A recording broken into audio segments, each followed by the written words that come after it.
पूरी दुनिया में मशहूर, भारत की सबसे बड़ी और पुरानी, राष्ट्रीय और अंतर्राष्ट्रीय पुरस्कारों से सम्मानित नौटंकी लोक संगीत की पहचान गंगा प्रस्तुत करते हैं अपनी नई नौटंकी।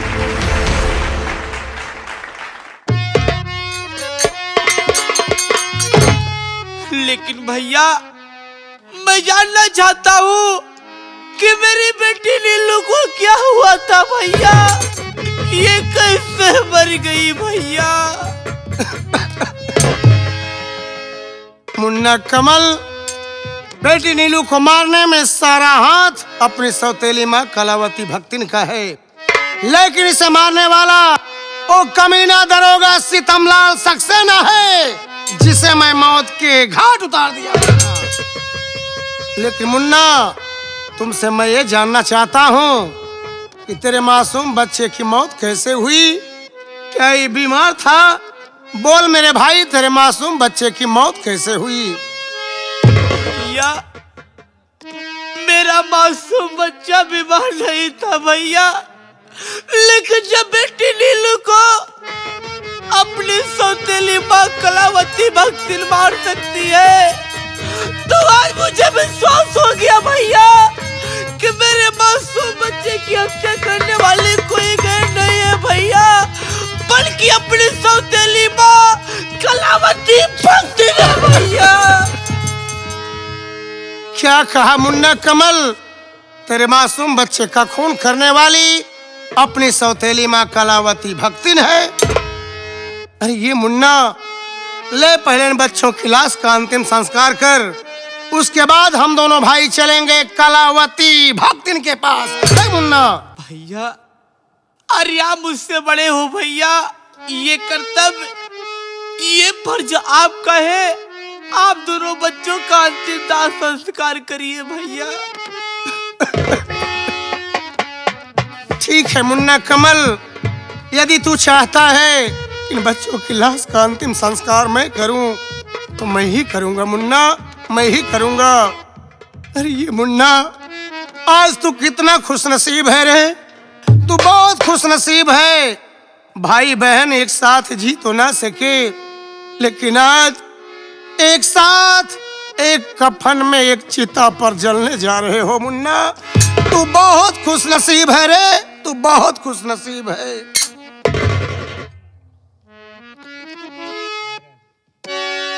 डाकू सुल्तान बनते बहादुर अगर एक कदम अपने आगे बढ़ाना नहीं, सामने आ मैं देखूं और ताकत तेरी ढाई से छिप गोली चलाना नहीं।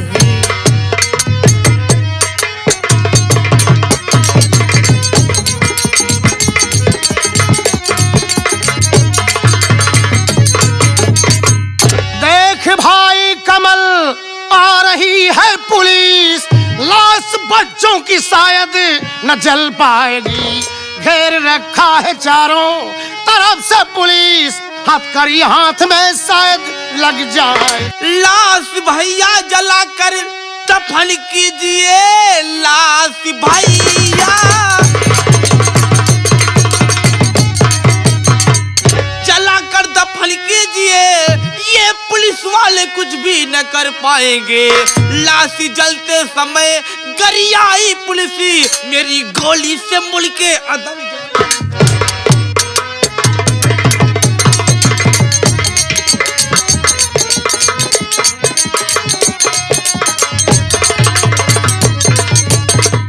भैया, लाश जलाकर दफन कीजिए भैया, देखता हूँ पुलिस वाले कैसे आते हैं भैया। लाश जलते समय अगर एक भी पुलिस आएगी भैया, तो मैं आपकी सौगंध दिखा के कहता हूँ कि मैं गोलियों से भून के रख दूंगा। मुन्ना कमल, तू कानून को हाथ में लेगा? नहीं मुन्ना, कानून का बागी मैं हूँ। मैं नहीं चाहता जिस भाई के हाथ में कलम पकड़ाया आज उसके हाथ में बंदूक हो। नहीं मुन्ना, ला बंदूक मुझे दे, पुलिस को मैं संभालता हूँ, और ले जाने बच्चों की लाश का अंतिम संस्कार कर। नहीं भैया, अरे मैं आपकी इस हालात में छोड़ के नहीं जाऊंगा मेरे भाई। मैं आपके साथ रहूंगा और देखता हूँ पुलिस वाले कैसे दोनों बच्चों का अंतिम दाह संस्कार नहीं करने देते हैं। मुन्ना कमल, अभी तू नादान है। तुझे क्या मालूम कि पुलिस वालों से कैसे निपटा जा सकता है। इसलिए जिद ना कर, ला बंदूक मुझे दे, पुलिस को मैं संभालता हूँ। और ले जान बच्चों की लाश का अंतिम संस्कार कर। अभी तेरा बड़ा भाई चमन कुमार इतना कमजोर नहीं है मुन्ना। अभी तो 100 पुलिस पर मैं अकेला भारी हूँ। ला बंदूक मुझे दे और ले जान बच्चों की लाश का अंतिम संस्कार कर। तुझे मेरी कसम है।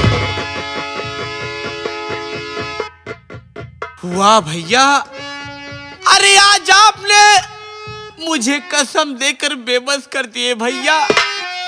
ठीक है भैया, मैं तो जा रहा हूँ, लेकिन आप मुझसे वर्षों बाद मिले हो। मुझे डर लग रहा है भैया, कहीं आप मुझसे फिर से न बिछड़ जाए। मुन्ना कमल, तू रोता क्यों है? मुझे कुछ नहीं होगा।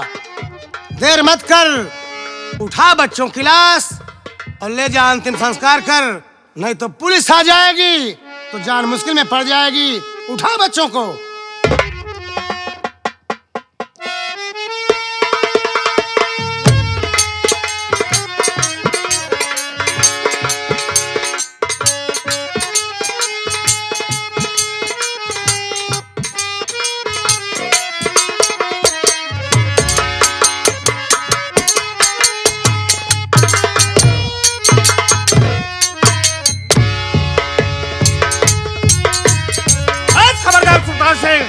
एक कदम आगे मत बढ़ाना।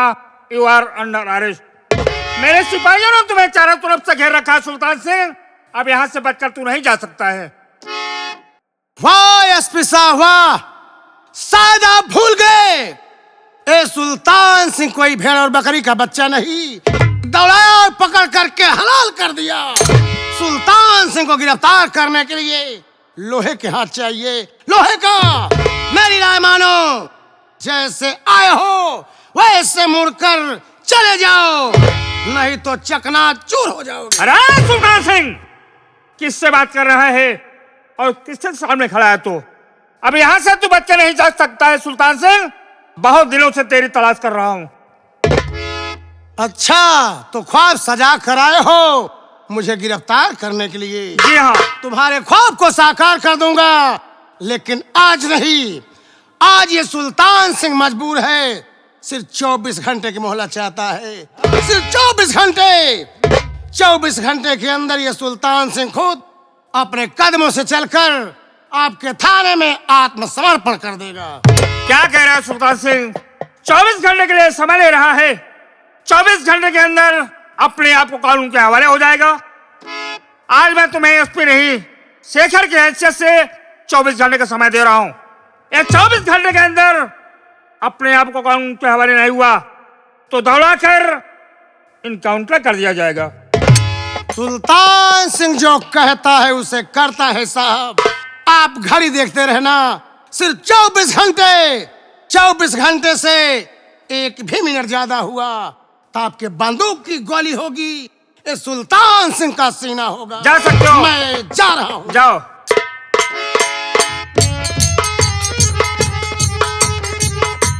सर, आपने ये क्या किया सर? काफी तलाश के बाद में सुल्तान सिंह तो हाथ में आया था। आप हाथ आए हुए मुजरिम को छोड़ दिया। आपने तो सर कानून के साथ गद्दारी किया सर। सच कह रहे हो चौकीदार। सुल्तान सिंह बहुत दिनों के बाद हाथ में आया था, लेकिन मैं इसलिए छोड़ दिया हूँ। किस लिए सर? सुल्तान सिंह के पीछे सिपाहियों को लगा देता हूँ। देखता हूँ सुल्तान सिंह कहाँ जाता है और क्या क्या करता है। उसके साथ साथ हम भी तुम इसके पीछे चलते हैं। देखता हूँ सुल्तान सिंह कहाँ जाता है। समझ गया सर, यानी आपको सुल्तान सिंह नहीं बल्कि इसके पूरे गिरोह को पता लगाना पकड़ना है। समझ गया सर। जी हाँ। यू आर ग्रेट सर। आओ। चलिए सर।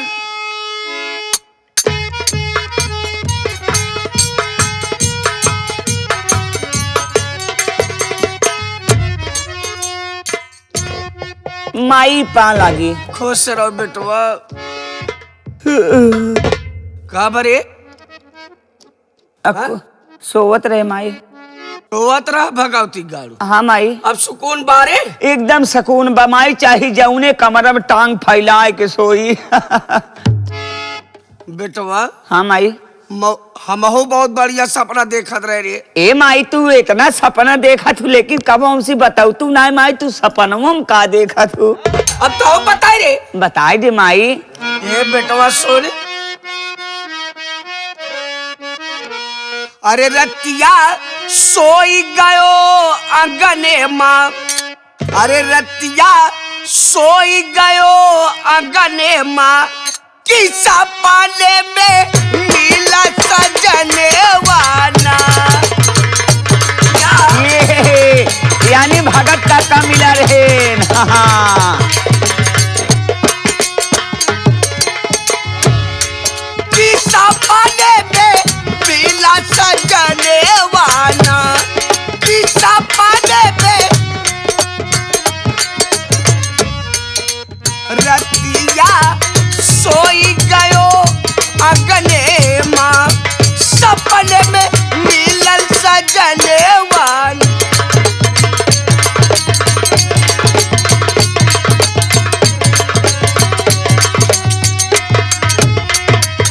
ए बेटवा, हाँ माई, दागुर मोर पपिहारा बोले बोले रही रही जियारा हमारो डोले। डोले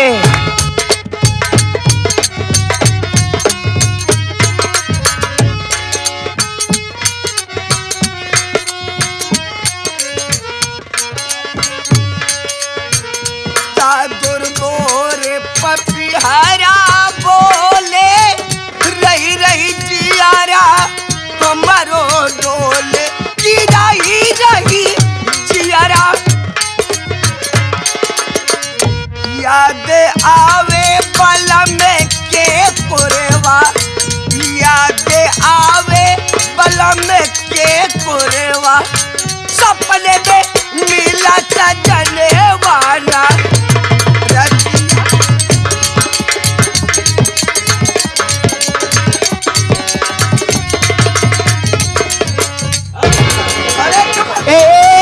पगला है। अरे दौला गाँव वाले ए माई, माई ई पगला है। कहाँ से पागल आ के रे? हो कभो डेली कभो पाप तू न चावेला, हो कभो डेली कभो पाप तू न चावेला, कुल साटा के पैसा सजावेला, हो कुल साटा के। काहे बारू खुशियाल ये अबला पे, काहे बारू पगलाल ये पगला पे, चल ठुमका लगा आता बेला पे।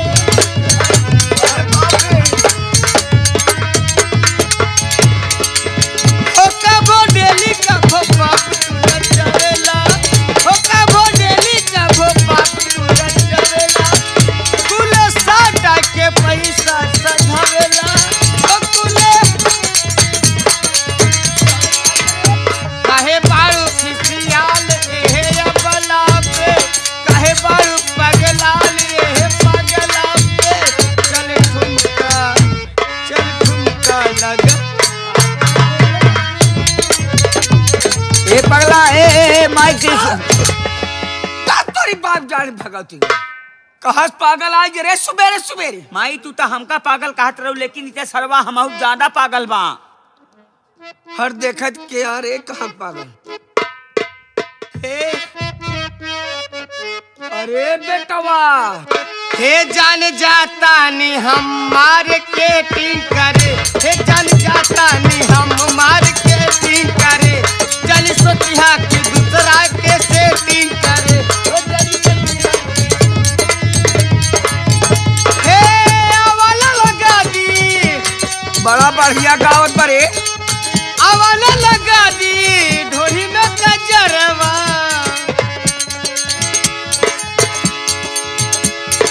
जादूगर सैया छोड़ मोरी मैया, जादूगर सैया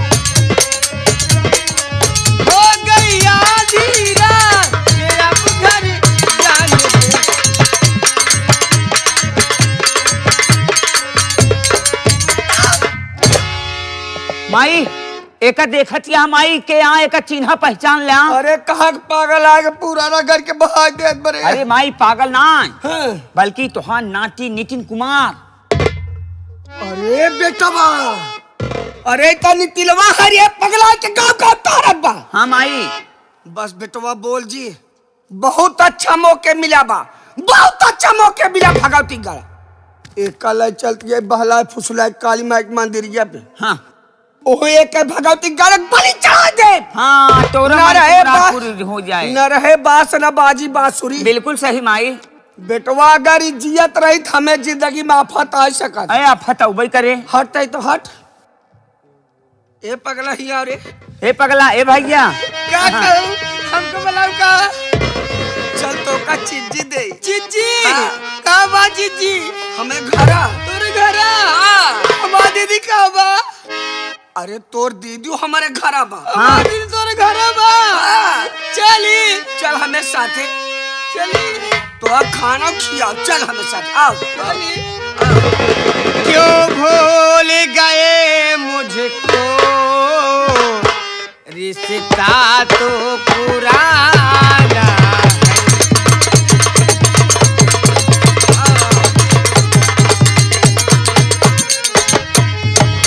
क्यों भूल गए मुझको रिश्ता तो पुराना है।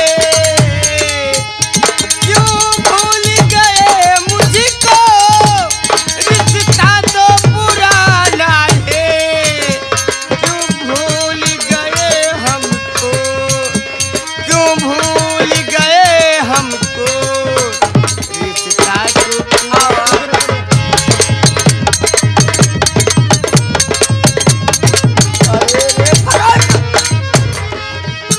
आँखों में बसाया था, सीने से लगाया था। आँखों में बसाया था, सीने से लगाया था। क्यों प्यार किया हमको, क्यों प्यार किया हमको जब छोड़ के जाना।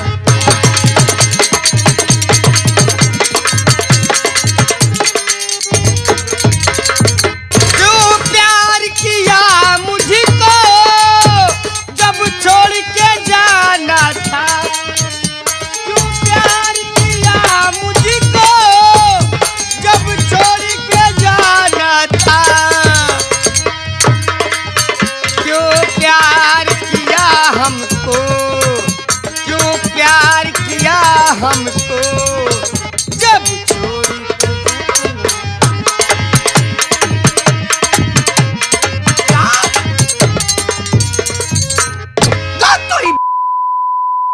ए काली मावा, तोरे दरबार में पगले के लिए आई एक मरा बहुत जरूरी बा। ई भगवती गाड़ा कर जियत रही तो हमें जिंदगी में आफत आ सकत है। देखा काली मावा, हमारी गलती का कसूर माफ करो। हम भगवान भोलेनाथ का बहुत बड़ी भक्ति रही। एक मरा बहुत जरूरी बा। जा तोरी बाप की दाढ़ी में बहुत बहुत अच्छा मौके से कलावती भक्ति जग मिला। तोरी बाप दाढ़ी में नंबर 1 नंबर 2। अरे हर जाई माँ तीन कहना नहीं। अरे हर जाई तीन कहना नहीं।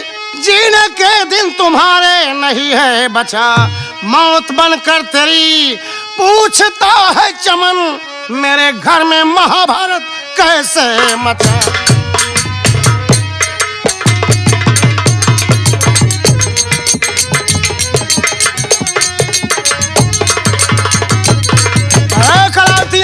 चल घर। अरे चमन कुमार बेटवा तय है रे। हाँ? काहे हमका देख के तोरे पांव तोरे जमीन खिसक गई का? अरे बेटवा ऐसी बात नहीं। इते का भेलस बने यहाँ रहता है। हमार भेलस ना हो, हमार ड्रेस है। हाँ तो ड्रेस हाथ कितना है में बात करता रे। ये बता बेटवा ते जेल से कब छूटे रे? हम जेल से ना ही छूटे माई। हाँ। तोहार ममता हमका इतना सताएस कि जेल से हम कैसे चलाए कुछ जान नहीं पाए। बेटवा हम और तोर महतारी है, कितना बार गए थाने में मिले बरे बेटवा, दरोगा बाबू मिले ना दे। और बेटवा तोर महतारी है कितना मारी तो कैसे बताई? देखा गांव वाले, हमार माई हमका कितना माना था। हमार माई हमका इतना माना था जैसे बिलार मूसे के मानई। तोहरे मानई में तनिको कसर नहीं बा। चला मान मनवट बाद में होए। आज हम तोसे 4 सवाल पूछब, वही 4 सवाल के जवाब दे हमका। का तोरे मन में चला तारे? का तय पूछे चाहता है? पहला सवाल, हमारे पत्नी आरती की हत्या के केस हमका निर्दोष जेल के भेजवाएस। पहला बताई दा तो दूसरा पूछी। तो हमसे पूछा तारे? हमसे पूछा था तय? तो पूछी का गांव वाले से पूछी। घर में सयान बड़ तू हा, जितना जानकारी तो होका बा ये सब है का जनही बोला। अरे भगवती गाता है तुम्हारे लारे अपने बेरन को के। एक ही कहावत कही बा, रस्सी जल गए ऐठन ना गा। ये मौत के मुंह में खड़ी है, इनका तनिको डर भय नहीं लागत बा। के मौत रे का तय बोला था उल्टा सीधा? कलावती भक्तिरिया हमारा नाम भगवती गाड़ू हरबा तो था लग जाता। का हम जाना तही तुहार नाम कलावती भक्ति बा। एक कहावत और कही बा, बिना न मानत जलस जन गए 3 दिन बीत। अब बोले राम सकोप तब भय बिन हो न प्रीत। अब तुहका भय दे बहुत जरूरी बा। अरे अरे क्या बात?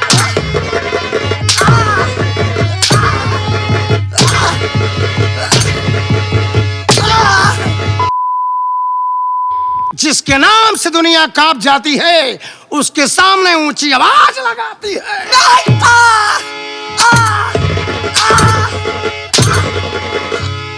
बोल मेरी पत्नी आरती की हत्या किसने किया और किसने करवाया?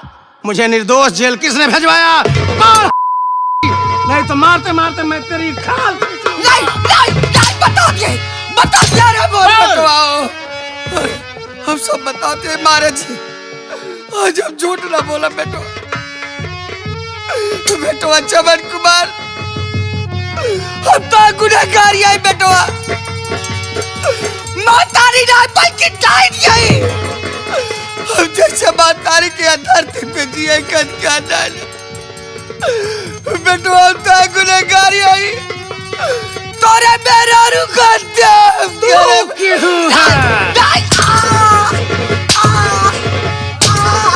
हमार मेहरारू कवन ऐसा गलत काम की है रही जो इतना बड़ा फैसला तू कही जाओ? बोला।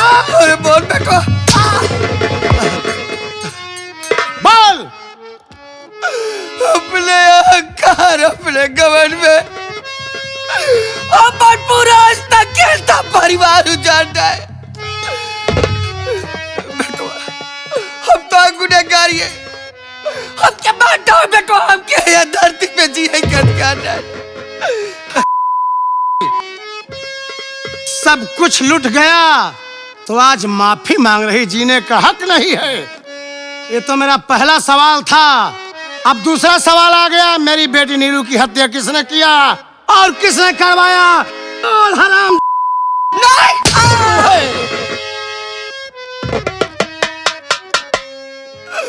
मांडा बेटो। जब झूठ ना बोला तोरा वीडियो का दामन करवाए। तुमने ही करवाया था हराम। हमार बिटिया तोर का बिगाड़े रही जब हमरे बिटिया के मौत के घाट उतरवा दे। बोल हराम।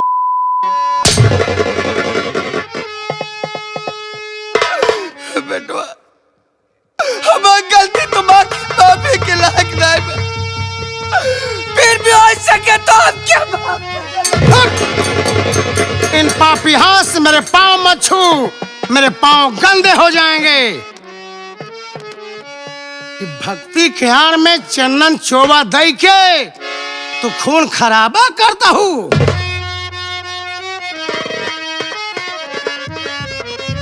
तुम्हारी हालत देख के हमका एक ही बात याद आ गई। नहाई चलू गंगा, नहाई चलू गंगा हो, कई के तू पखंडा नहाई चलू।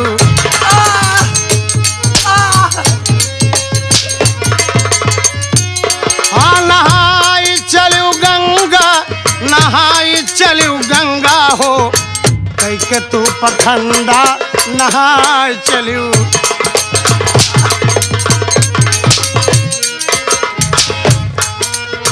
दाना भुजाइली हूँ सीधा गठियाइली हूँ।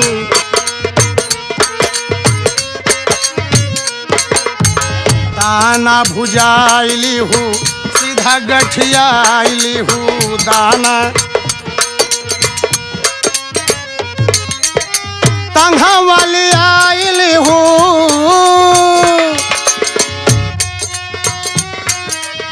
संघा वाली आइली हूँ, तसहुर हुंडा नहाई चलू गंगा, कई के तू पखंडा हो।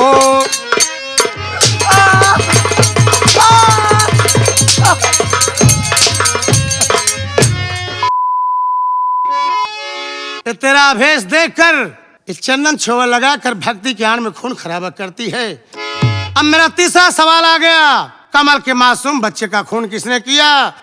जो बच्चा दुनिया में आया और दुनिया देख भी नहीं पाया, उस मासूम की क्या खता थी? बोल ऐसा।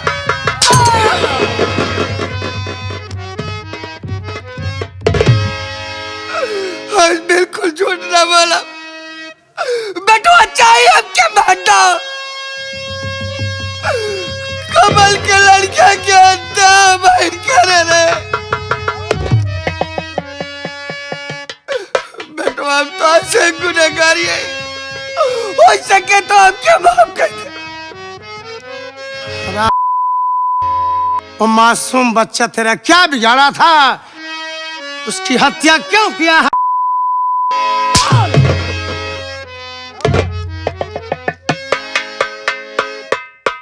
ई तो महतारी हम साली के घर से आए तो हमसे कहू कि अपने महल ते मार्ग भगाई दे, तब तो कह घर में हिस्सा दे।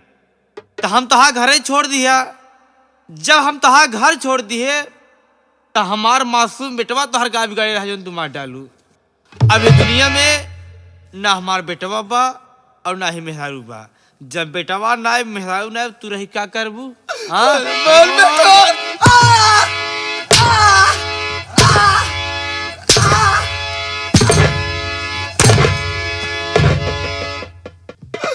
कमल कुमार बेटवा तारी ढाई नहीं आई, पापी नहीं आई। अब मेरा चौथा सवाल आ गया, ये पागल तेरा क्या बिगाड़ा था? इस पागल की क्या खता है जो इसकी बलि काली माँ के मंदिर में करने जा रही थी? बोल ये पागल तेरा क्या बिगाड़ा था? पागल क्यों करना है?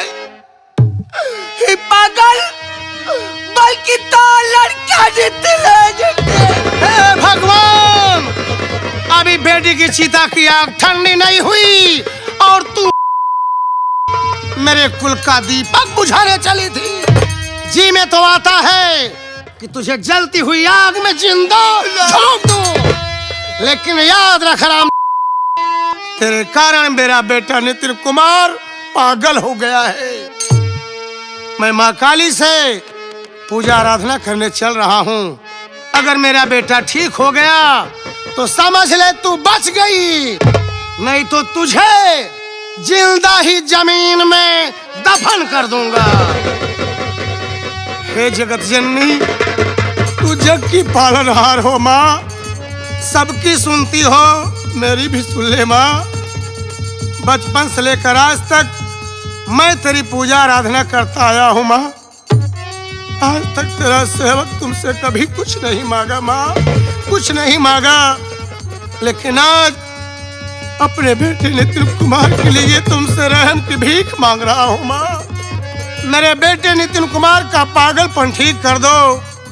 इसके बदले में तो चाहे मेरी जान ले ले माँ, क्योंकि बेटे के सिवा इस दुनिया में मेरा कोई नहीं है। माँ काली, माँ काली।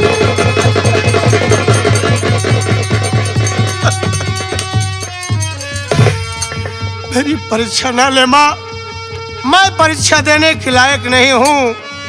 जब तक मेरे बेटे का पागलपन ठीक नहीं करोगी, मैं तुम्हारी चौखट पर अपना सर पटक पटक करके जान दे दूंगा माँ। माँ काली। पूरा वीडियो देखने के लिए अभी नौटंकी तमाशा चैनल खोलें या डिस्क्रिप्शन में दिए गए लिंक पर क्लिक करें।